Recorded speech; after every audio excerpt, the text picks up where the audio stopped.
at your tables, and we're gonna go around and get your orders. And go from there. You know about the red tags? Yes, we're on the red tags. On this table. We all just heard that wimpy klaxon over there a minute ago, which is most of the time all we have is Allegiance to the flag of the United States of America and to the republic for which it stands, one nation under God, indivisible, with liberty and justice for all.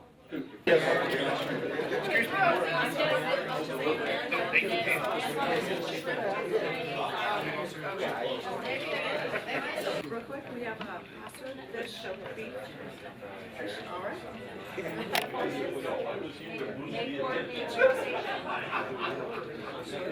Oh, that went right over my head. Well, it turned out to be exactly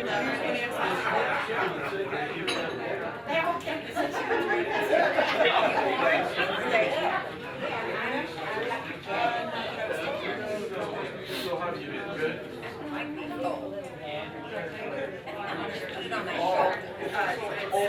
Hey, Tom, I can charge really nice. I'm just gonna get you together. Who's this wonderful lady you're sitting next to? Oh, hi. How are you? Nice to meet you. How long were you married? No, 60 years. He said 60 years. You've been married 60 years? That's what he said. That's a long time. I'm 94. Oh, you are? 94. That's like getting up there. You've got a lot of good experience. Not good. That's one.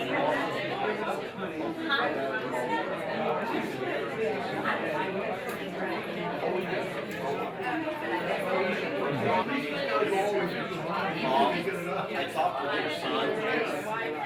I have been posting your website. I'm going to keep posting.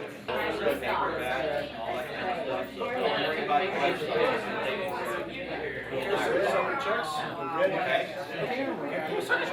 on my cell phone now. Oh, go right ahead. Very good.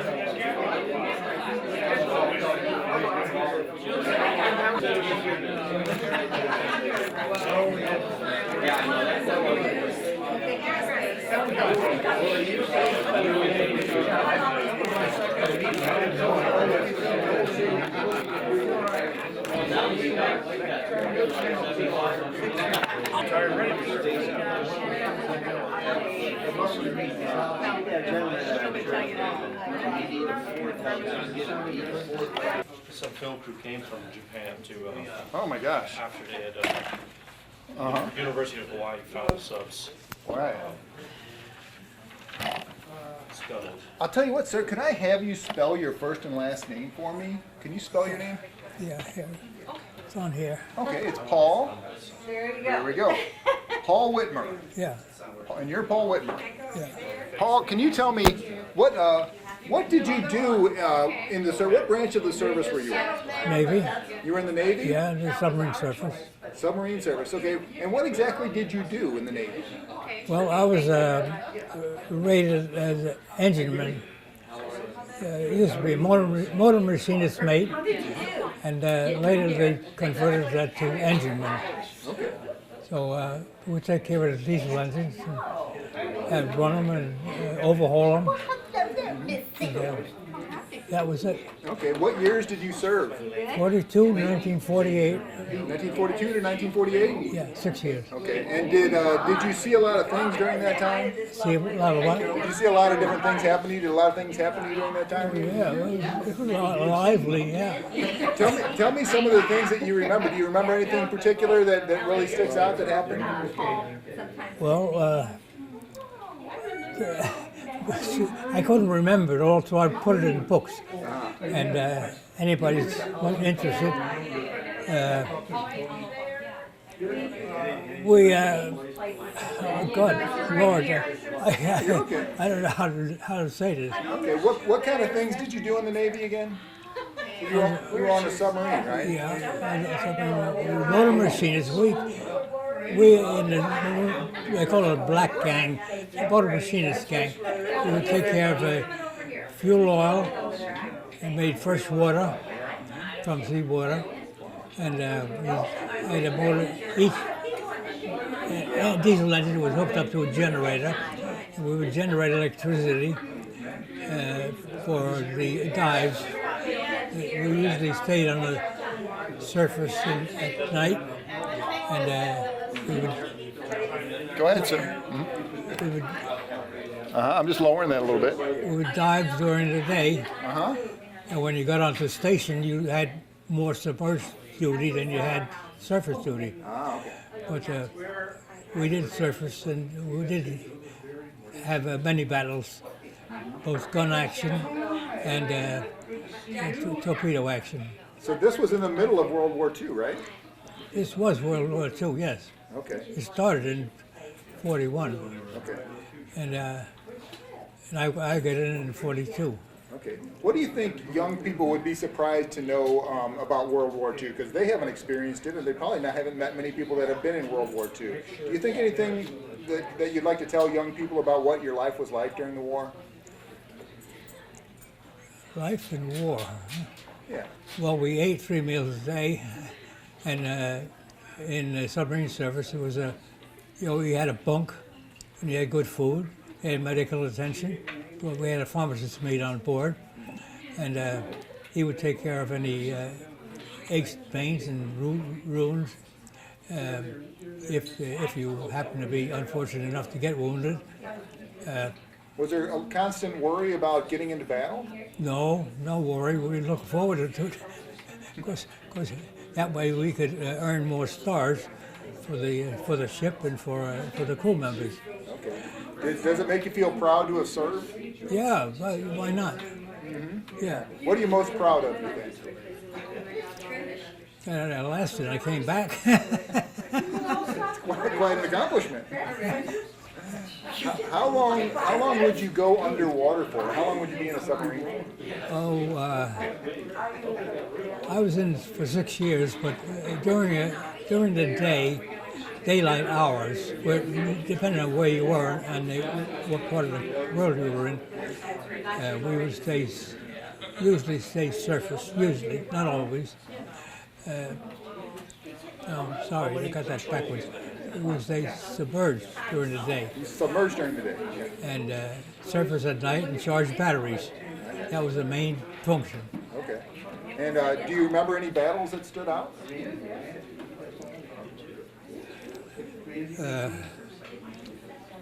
I'd have to refresh. There were so many of them. You saw a lot of action then? Yeah, we had quite a bit of action. We sunk 23 ships, if I remember right. Is that right? And some of them were difficult to sink. That's it. And we go into wolf packs and have attack the ship by a number of submarines. Okay. And then, so what are these books that you've written? Well, this big one here is an anthology of World War II U.S. submarines and historic stories. And this one is SPYRON, stands as a short name for Spy Squadrons, and about the submarines that were assigned to act in the Philippines. And they would land on shore and meet with the guerrillas, and we would give them supplies or radio transmissions, exchange people. Well, let me ask you this. Why did you write these books? Because no one else did. Somebody had to write them. And this is one of the first ones I did. My name is on it. I did it. An anthology of U.S. submarine stories. And that was kind of short short-sighted. So then I came out with a big anthology, and it includes these, but it's added to them, and it's up to date, more up to date. I got you. I'm just checking my shot. We're good. Okay, so tell me, what's the significance of your vest? What's on your vest? Oh, my vest. Yeah. I don't know what's on it. Well, this is obviously my name.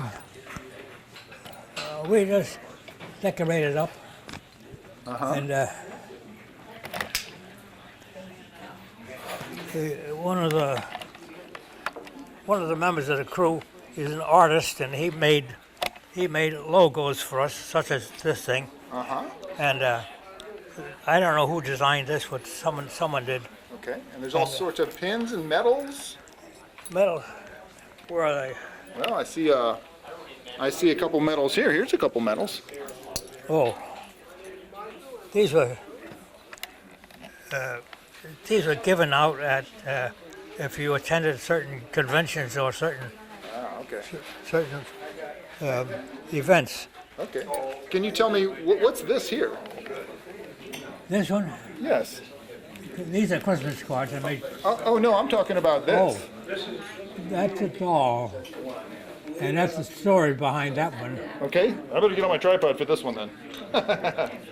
Hold on 1 second, Paul. Okay, so yeah, tell me about that doll. Okay, I was in the service for 6 years, and my enlistment was not up when the war was over, so I had little time to serve.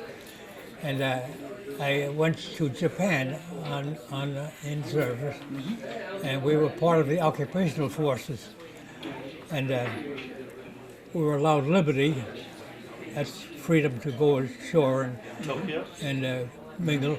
And this was for sale by some itinerants near a beach or near a waterworks.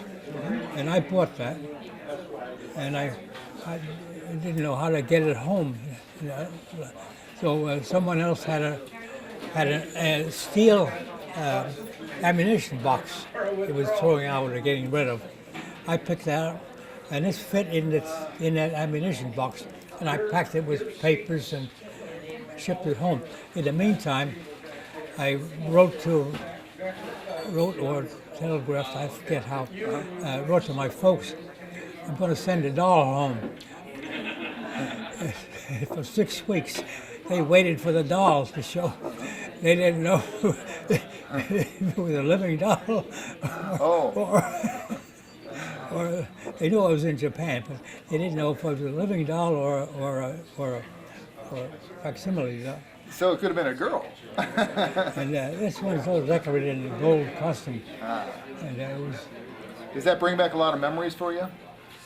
well, I know where and when I got it. Okay. And it was in Japan at the time, Okay. after the war. That was an interesting period.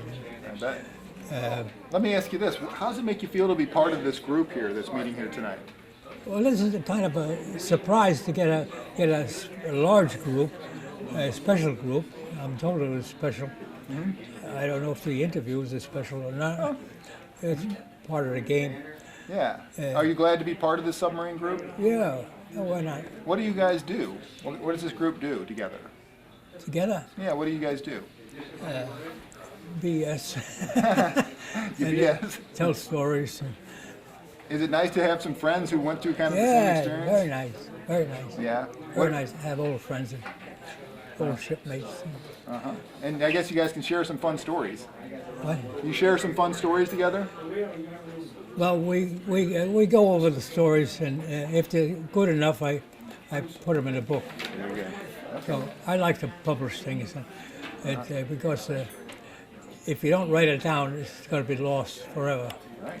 So I will write them and go through the bother of putting marketable items together. Sure. And this one consists of a bunch of short stories.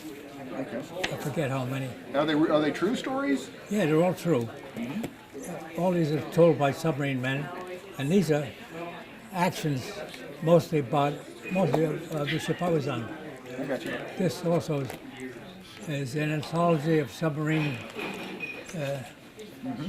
stories. This is the first anthology, and that was lacking. So I decided later on, after this was floating around for a while, I decided to expand on this, and we enhanced the stories and did the anthology. Yeah. Short stories on, they're all easy reading. Right. They're good for the men's room. Well, the library in New London received a set of these. Very good. Paul, what is this right here now? Oh, this is the white hat. Is that your old uniform? Yeah, it's my old uniform. I don't know why we're saving this, but we are. Uh-huh. And that was the motor machinist first class. And that's the emblem. Uh-huh. And these are the whites, what are the whites in warm weather or warm weather ports. Otherwise, we'd have the blues. And here. What is that now? At the end of the war, I was in Japan, and I was still in the Navy. So they selected those ex-submarine men, and they made crews out of them. And I was part of the crew, the relief crew of the I-400, which was a Japanese submarine. This one carried 3 airplanes, and it had a hangar deck, and the runway was launching. You could launch these ships, the planes, from there. So there were 3 airplanes in the submarine? Yeah, the wings would fold up, Yeah. and all the appurtenances would fold up. There's another diagram in here about. Let me ask you this. Why were you on a Japanese submarine? Well, the war was over, Uh-huh. and they had to disarm them. So we had to make sure they were disarmed. Okay. So, And did you bring that somewhere? Did you? yeah. Where'd it go? Where'd you bring that? Well, we had to learn how to operate it. That's number one. Yeah. So we stayed around Japan for a while. Went from Tokyo Bay to Sasebo, southern part of Japan. And then they set up a convoy of the 3 I-boats, and they put them all together. And I was on the 400 to 401, not the 400. The 400 and 401 were sister ships. Okay. And there was the I-14, which was smaller, carried 1 plane. Okay. And where did you bring it to? We brought them to Pearl Harbor, and then from there I was relieved, and my time was up in the Navy. So I went home, and these are photographs of the I-boats, the I-400, 401 is in here. And this is the hangar deck. The big door in the front would open hydraulically, and they had snorkels on the I-boats, so they could stay submerged and just have this thing sucking in air for the engine. Wow. These engines were very unique. They were 10-cylinder, 4-stroke cycle, and about 3,000 horsepower each engine generator set. There were 4 of them, and there were 2 auxiliary engines, smaller. I forgot how much horsepower they had, but they were considerably smaller. And they had pretty good air compressors. Matter of fact, we're a little envious of them compared to the compressors we had to use.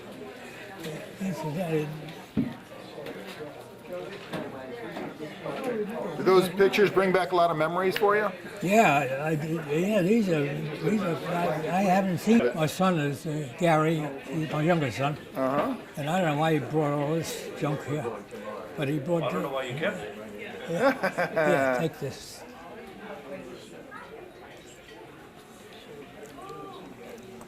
That's good.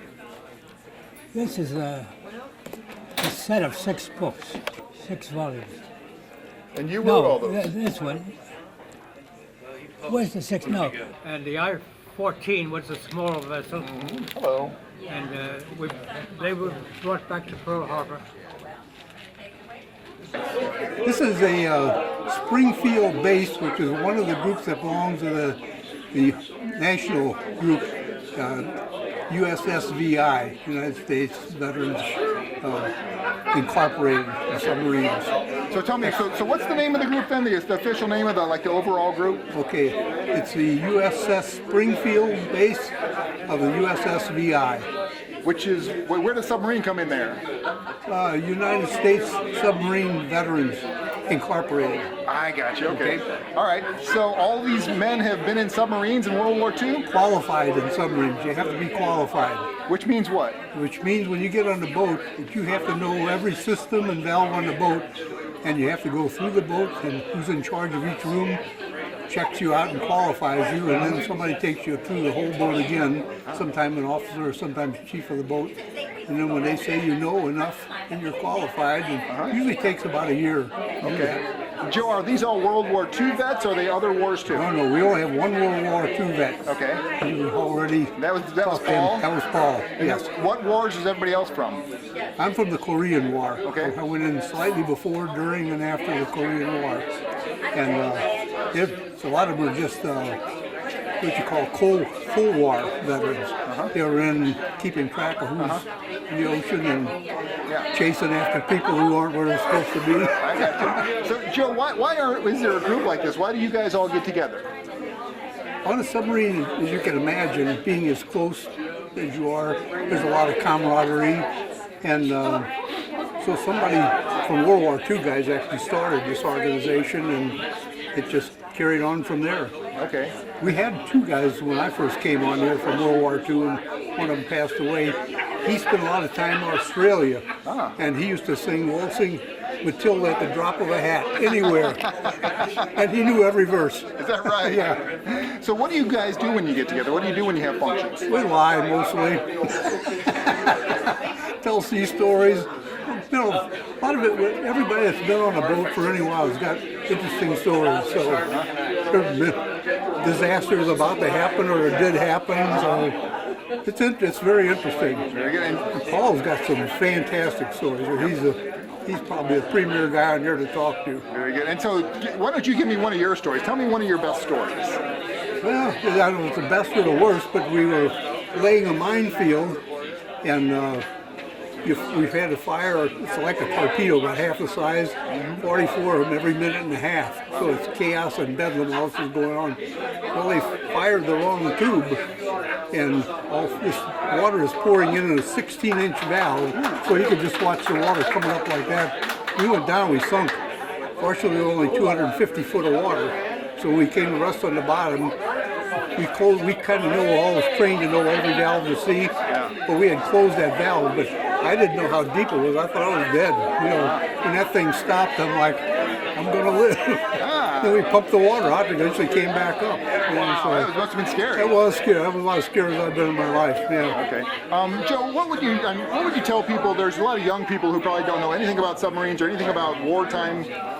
What would you tell young people to get them interested in this, or that you'd want them to know about what you guys do and what you've been through? Wow, it's a totally different ball game today. I went on the USS Missouri when it was commissioned recently up in New London, Connecticut. It's so high tech. They'll get a heck of an education. They'll learn about all the latest technology, because they say one of the new submarines is more high tech than a space vehicle. Wow.